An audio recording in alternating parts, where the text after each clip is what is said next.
habita no esconderijo do Altíssimo, a sombra do Onipotente descansa. Glória a Deus. Eu saúdo os irmãos com a paz do Senhor.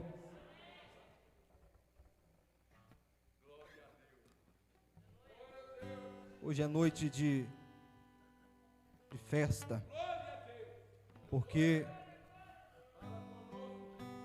é sinal que ainda tem homens e mulheres dispostos a fazer a obra do Senhor. É isso, só o Espírito Santo de Deus pode colocar esse sentimento em nosso coração, não é verdade? Atos dos Apóstolos, capítulo 6. Vamos fazer a leitura um pouco extensa, a partir do versículo número 1 até o 7. Aproveita hoje, diácono e diaconisa. Raramente vocês estão sentados aí, né? Para poder prestar atenção na palavra, né? Até mesmo cultuar o culto inteiro sem poder auxiliar, seja na portaria, nos corredores, no som, na câmera, né? Hoje é seu dia. Absorve a palavra do Senhor. Eu creio que Deus falará de uma forma poderosa ao teu coração aqui nessa noite, em nome do Senhor Jesus. Amém? Atos dos Apóstolos, capítulo de número 6. Ora, naqueles dias, crescendo o número dos discípulos, houve uma murmuração dos gregos contra os hebreus, porque as suas viúvas eram desprezadas no ministério cotidiano.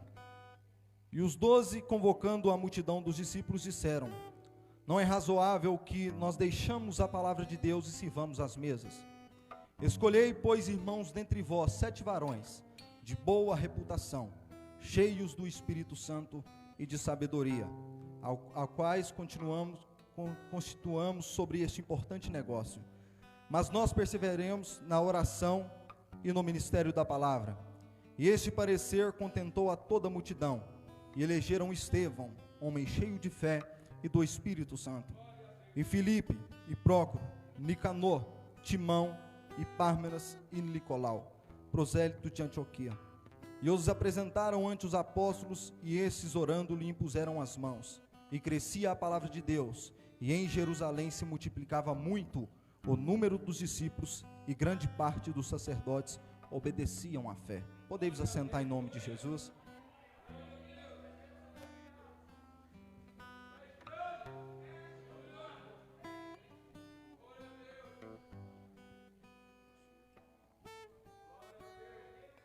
Meus amados irmãos,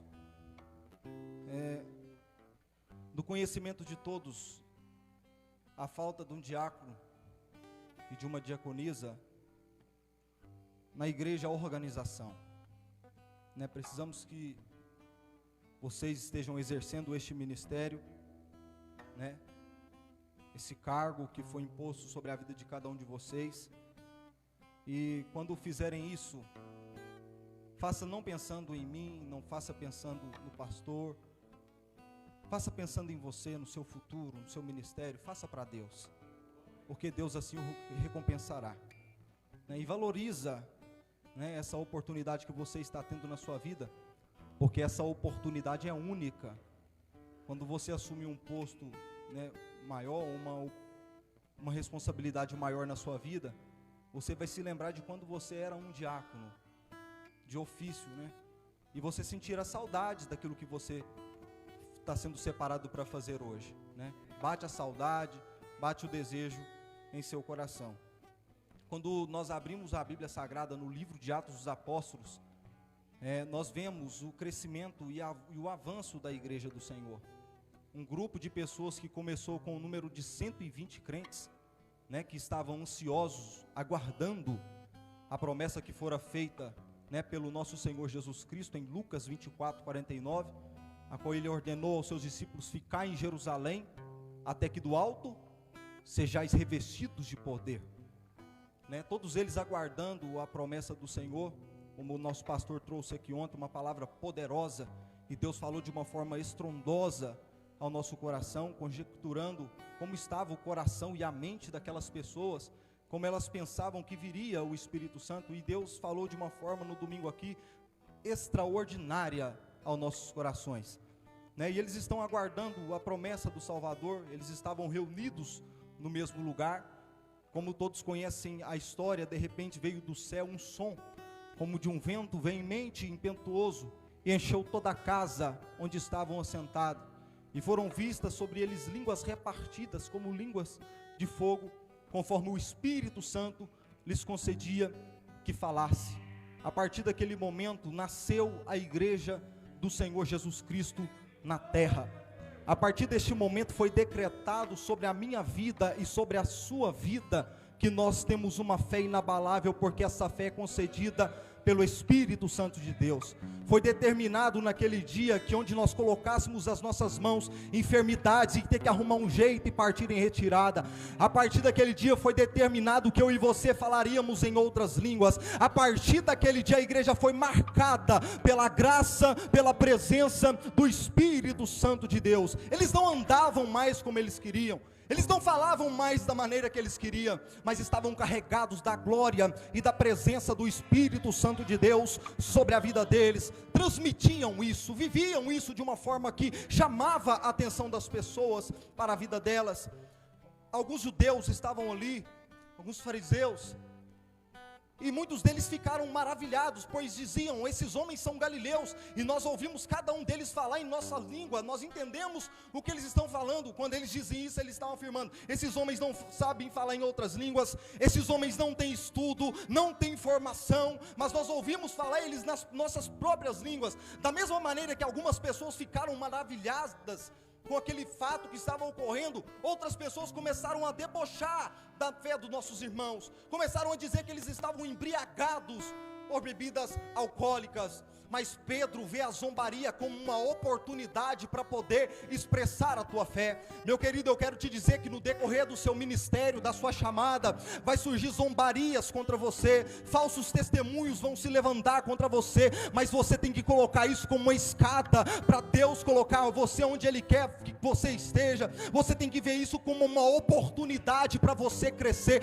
As afrontas vão vir, as adversidades vão vir, mas isso é escada para o seu sucesso, isso é elevação de Deus para o seu ministério, adquirindo assim maturidade espiritual, adquirindo assim então sobre a sua vida o poder e a graça do Espírito Santo de Deus, provando para as pessoas que você não está baseada naquilo que diz ao teu respeito, mas naquilo que Deus pensa de você nessa noite.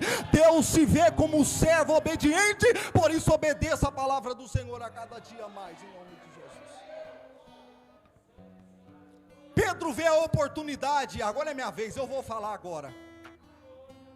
Ele começa a dizer: irmãos, vocês estão vendo os nossos irmãos, vocês estão vendo o que nós estamos sentindo aqui, e o que nós estamos falando, nós não estamos embriagados. É porque hoje se cumpriu o que está escrito no livro do profeta Joel: eis que nos últimos dias derramarei do meu espírito sobre toda a carne, vossos filhos e vossas filhas profetizarão, os vossos jovens profetizarão, e os nossos velhos terão sonhos e terão visão. É a descida do Espírito Santo. Pedro, como um bom pregador, vê isso como espaço para falar do seu amigo Jesus Cristo. Ele diz: olha, esse Jesus Cristo Nazareno, a qual vocês crucificaram, este ressuscitou, está ao lado de Deus Pai e vive para todo sempre. Convertei-vos ao Senhor de todo o vosso coração. Imagino eu, Pedro, liberando essas palavras para a multidão. Como Pedro agora não é mais um homem comum, como ele agora é um homem cheio do Espírito Santo, as palavras que são liberadas da sua boca vão até o de encontro ao coração daquelas pessoas, e elas são movidas, quebrantadas pelo poder do Espírito Santo, porque o Espírito que Jesus nos daria, nos convenceria do pecado, da justiça e do juízo eterno. O Espírito que Jesus nos daria, nos conduziria sobre o caminho da salvação. Pedro então nota-se que a multidão quebranta o seu coração, e a multidão olha para Pedro: olha Pedro, o que nós devemos fazer então? O que nós temos que fazer da nossa vida neste momento? Pedro olha para eles com muito poder, muita autoridade, muita unção: aceite a Jesus Cristo como vosso Senhor e sejam todos batizados no Espírito Santo de Deus. É a marca, era a igreja que estava nascendo naquela época, uma igreja cheia do Espírito Santo de Deus.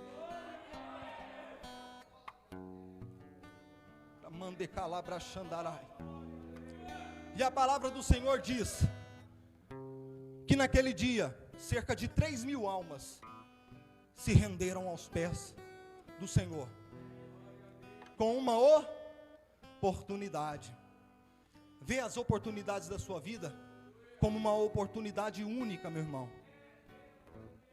Vê as oportunidades da sua vida pensando que você não terá uma semelhante a essa lá para frente. O povo então recebe a palavra. E é interessante que Lucas, várias vezes no livro de Atos, ele relata que a igreja crescia em números e a quantidade dos irmãos crescia a cada dia mais. Relata que havia 5.000 membros na igreja. E hoje nós, quando dizemos que nós devemos nos preocupar somente com o espiritual, nós estamos totalmente errados. Quando nós perguntamos a alguém de outro ministério: aí, irmão, quantas almas estão lá com você? Quantas pessoas estão congregando com você? Muitos dizem assim: olha, irmão, nós não devemos nos preocupar com essas coisas, nós não devemos pensar simplesmente em números, mas temos que preocupar simplesmente com o espiritual. Nós estamos totalmente errados de pensar dessa maneira. A igreja de Jesus tem que continuar a crescer. Nós não podemos nos regredir, nós temos que seguir adiante. É importante nós enfatizarmos isso aqui e queremos a cada dia mais que o número da igreja cresça, porque quando a igreja cresce, o nome do Senhor é glorificado e engrandecido. Então nós temos que ver que cada um de nós temos um papel, uma função dentro da igreja, para que venha esse crescimento. Vocês já entraram numa igreja, às vezes aqui na nossa cidade, outra cidade, e ficaram escandalizados com a organização, sim ou não? Muitas vezes sim, é importante essas coisas. Porque o reino de Deus não pode ser desorganizado. O reino de Deus tem que ser exemplos para aqueles que estão lá fora. Então é importante que nós venhamos zelar com amor pela obra de Deus, para que venha o crescimento. Amém até aqui, meus irmãos? E o povo recebe a palavra do Senhor. E como o povo estava crescendo debaixo de uma graça sobrenatural, eles tinham algumas qualidades que eu tinha notado, mas eu quero dizer algumas delas aqui para vocês. A Bíblia diz que a igreja que estava sendo constituída era uma igreja que tinha união. Eles comiam juntos, oravam juntos, vendiam as suas propriedades, depositavam nos pés dos apóstolos, para que eles pudessem administrar. Diz que nenhum deles tinha necessidade, e ninguém dizia que tinha uma coisa. Um exemplo, vamos supor que um dos membros da igreja tinha um terreno, uma roça. Ele não dizia que era dele, era de toda a igreja do Senhor. Eles estavam marcados por uma glória sem tamanho. E quando essas coisas são praticadas pela igreja do Senhor, a tendência dela é só crescer, é só ir adiante, é só prosperar, porque eles estavam cheios do Espírito Santo. Eles podiam se acomodar, porque era um número de 120 pessoas, agora é 3.000. Eles podiam se acomodar, não, mas tinha uma chama dentro do coração deles, que impulsionavam a eles a continuar pregando, a continuar falando do amor de Cristo. É porque receberam a promessa de Jesus, que eles pregariam em Jerusalém, pregariam em Samaria e até os confins da terra. Isso ardia no coração dos apóstolos e de toda a igreja. E a Bíblia diz que, em Atos 4, diz que o número da igreja chegou a quase 5.000 membros, porque muitos sinais se faziam pelos apóstolos. Era um poder sobrenatural. A Bíblia diz que a unção na vida de Pedro era tão grande que as pessoas pegavam os enfermos, colocavam os enfermos deitados na calçada, a ponto de que o sol refletisse sobre Pedro e a sombra pousasse sobre os enfermos, e eles eram curados. Sabe o que é isso? É a presença do Espírito Santo. É porque não era uma igreja comum, era uma igreja cheia, era uma igreja que orava, era uma igreja que tinha amor à obra do Senhor. É a igreja de Jesus Cristo que ainda está na terra. Essa igreja não morreu, não está no passado. A igreja está aqui nessa noite para glorificar a Jesus. Levanta a sua mão para cima, dê um grito de glória a Deus aqui nessa noite.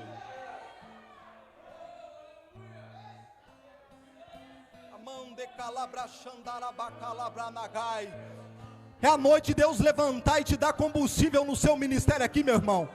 É noite de você ser cheio da presença do Espírito Santo. Ah, pastor, é terça-feira, amanhã eu vou trabalhar. Vai trabalhar, mas vai trabalhar cheio da presença de Deus na sua vida. Aramande.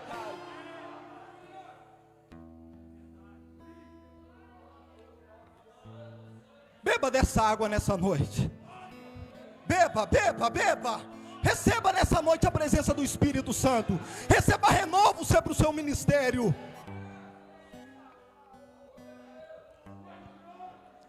A igreja estava grande, o número tinha triplicado, uma unção sem tamanho.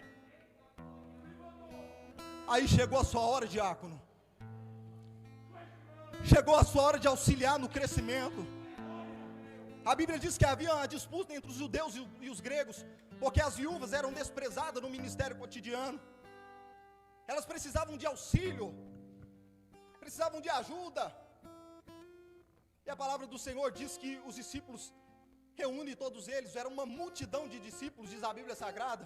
Todos eles tinham interesse em pregar, todos eles tinham interesse em colocar as mãos sobre os enfermos e eles serem curados.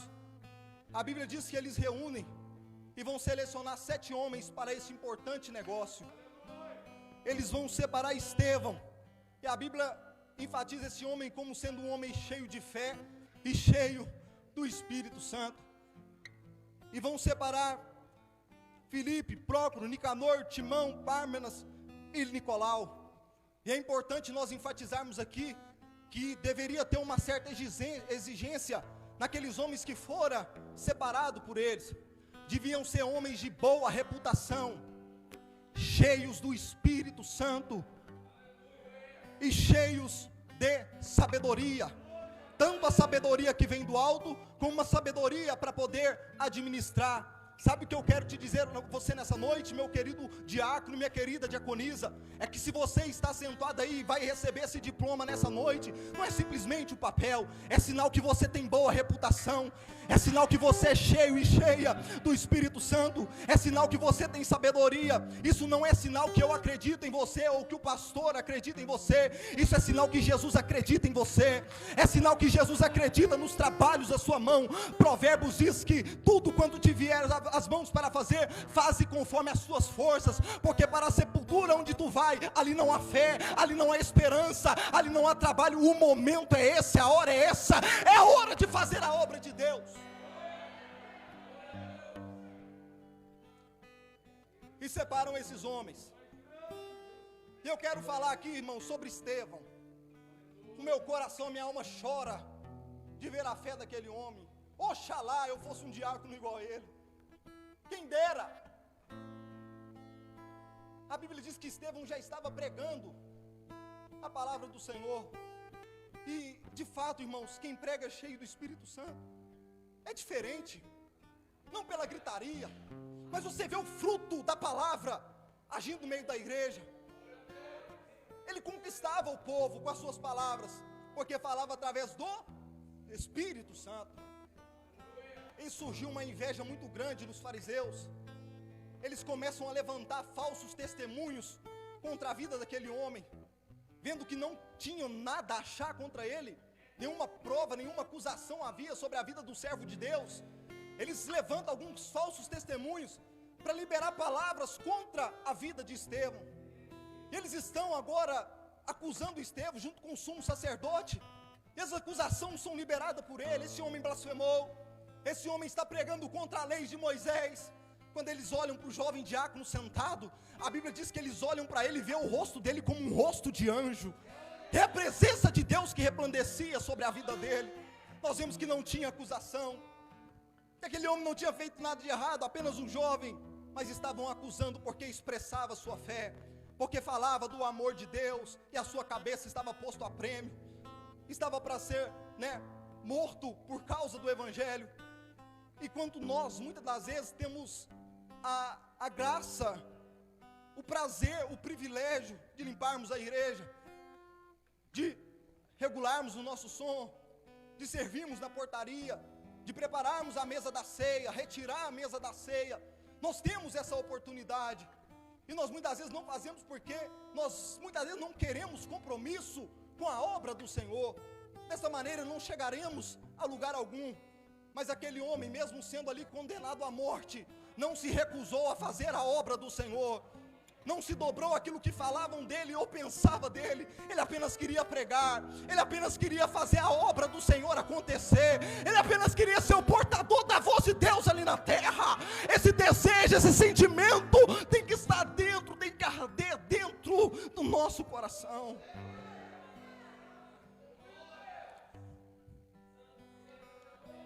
Ele pede uma oportunidade para poder falar. Ele não vai à sua defesa, ele vai à defesa do Evangelho. A palavra diz que ele vem lá de Abraão. Abraão, nosso pai, recebeu uma promessa, que Deus daria a ele uma multidão de pessoas, como as estrelas do céu, que não se pode contar.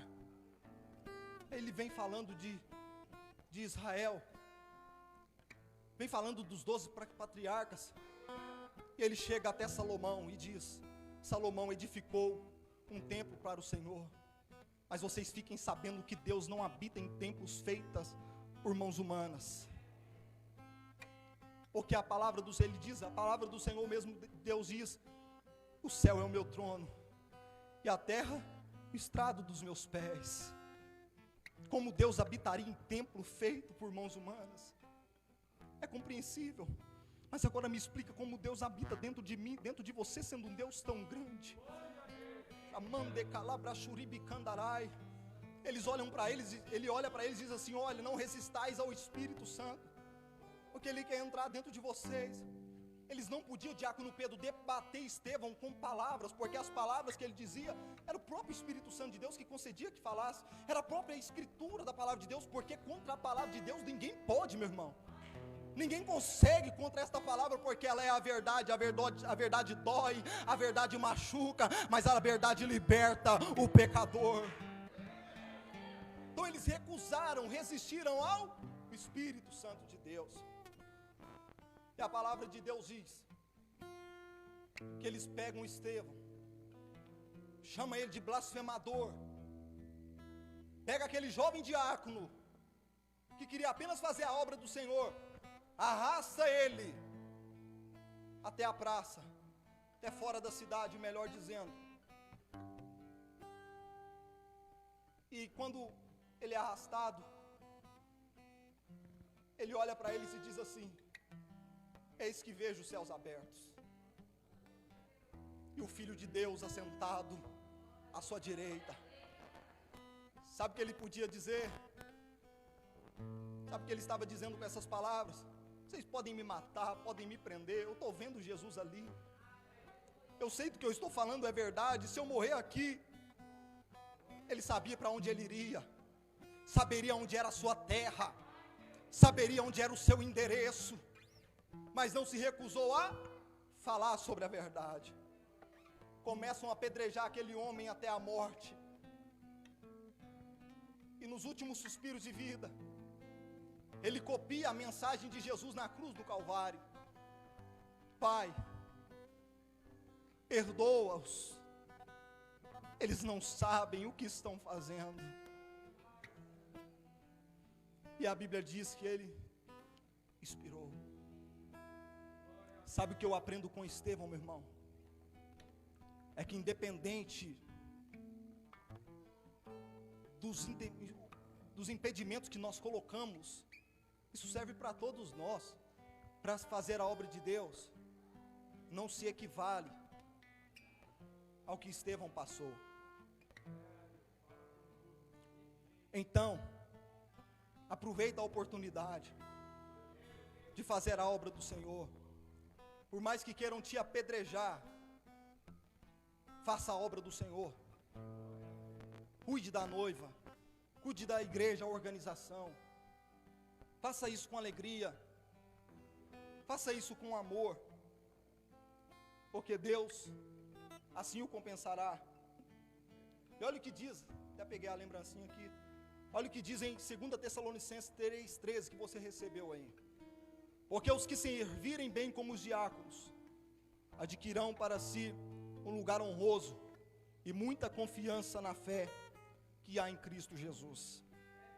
Aproveita essa etapa da sua vida, diácono e diaconisa. Tem diáconos aqui que já foram separados há anos, né? Receba essa palavra nessa noite como um renovo para a sua fé e para o seu ministério. E não olhe aqui, olhe lá na frente. Olhe lá na frente, porque eu creio em nome de Jesus, não que estamos baseados nessas coisas, jamais. Nós zelamos pela palavra, mas futuramente nós estaremos no nosso novo templo, e nós vamos ter o prazer de limpar aquela igreja, o prazer de servir na portaria, o prazer de segurar os irmãos aqui na frente, o prazer de fazer a obra do Senhor. Por isso se baseia na fé de Estevão, uma fé inabalável, porque ele era cheio de fé e de sabedoria. Amém, meus irmãos? Quantos recebem esta palavra nessa noite? Glorifica o nome do Senhor em nome de Jesus.